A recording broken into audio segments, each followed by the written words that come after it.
All of us at Precision Defensive Solutions highly recommend to everyone who carries a firearm daily or has a firearm at home to protect themselves and their loved ones, get self-defense coverage in case the worst day of your life occurs. We trust our livelihoods to Firearms Legal Protection.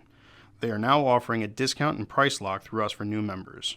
There will be a link in the description to sign up or visit their website and use our code NCPDA.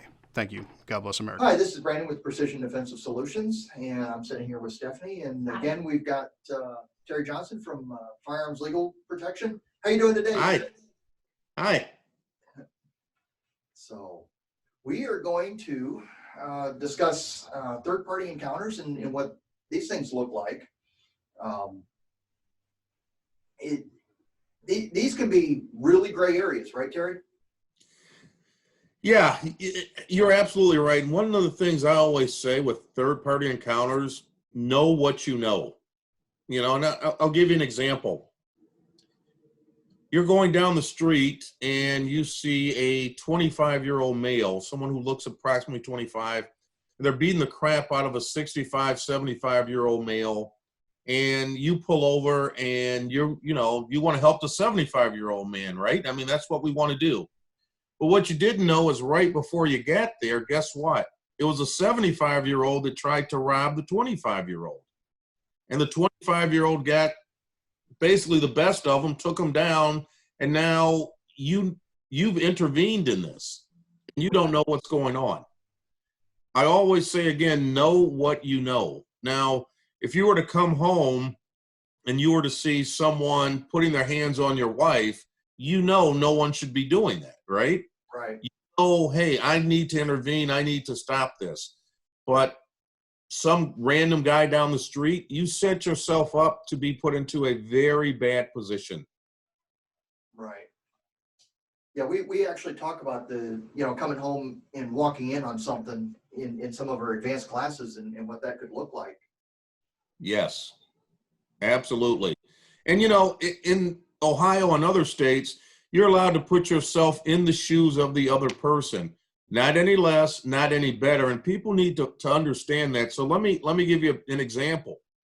If you come home and let's say you've got a 14-year-old son and he's fighting another 14-year-old, and that 14-year-old is getting the best of him, you don't get to go in, stand in his shoes as a 40-year-old male and pull out a gun and defend him. You'd have to basically look at it as, okay, I'm 14, he's 14, I got to handle this as a 14-year-old would. And I know that sounds kind of crazy, but you can't give yourself an advantage one way or disadvantage the other when you step into someone else's shoes. Sure.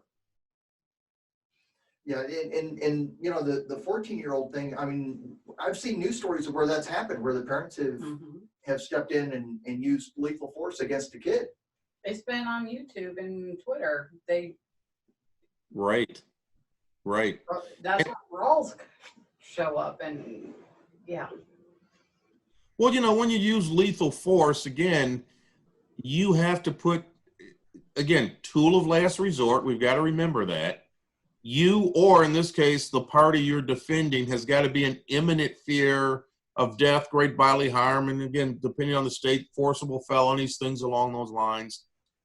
But more importantly than anything else, once you put yourself in that person's shoes, you are responsible for the actions that you take in their defense. You can't forget that. I mean, we had a situation here where a dog was attacking a lady. Mm-hmm. Not sure of the age of the lady, but some person saw this and he took a shot at the dog, right? Unfortunately, he wasn't a good shot. He ended up killing the lady. And the question becomes, he said, well, I was just trying to protect her. Well, yeah, you were, but this person now has died as a result of your actions. So he was prosecuted for that. So you just have to be very careful when you intervene in situations. I mean, could he have picked up a 2x4 or a rock or something to stop the dog? That might have been a better thing to do than use a lethal weapon such as a firearm. A garden hose. bucket Yeah. a of water. garden hose. Yeah. Absolutely. Yeah. Cause yeah, sometimes people get into things that they just shouldn't, they really need to stand back and be a good witness and get on the phone. Well, you know, if you ask any police officer what is the most dangerous situation they go into, do you know what that is? Domestic violence. Domestic violence, absolutely. And the reason that is because when the police get there, you know, you try and pull two people apart, you know, person A from person B, as you're, you know, as the police are dealing with person A, guess what? Person B is like, no, don't touch them, don't do this. It just becomes such a problem. Imagine if you're not the police and you see something on the street that you have zero knowledge about. You're doing the exact same thing, and you could be, honestly, you could be attacked by the party you believe that you're saving. Mhm. Yeah. High probability of. Absolutely. Yeah. So I think that's the takeaway is just, like you said, know what you know. And, you know, and just be a good witness because people need to keep themselves in check. I mean, Absolutely. I understand the moral obligation, you know, people feel, but, you know, sometimes it's just not a good move. Yeah, and again, if you want to, your moral obligation, a lot of times is different from your legal obligation. Mhm.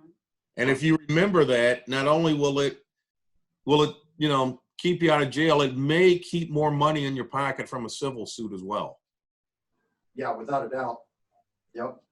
So again, appreciate your time, Terry.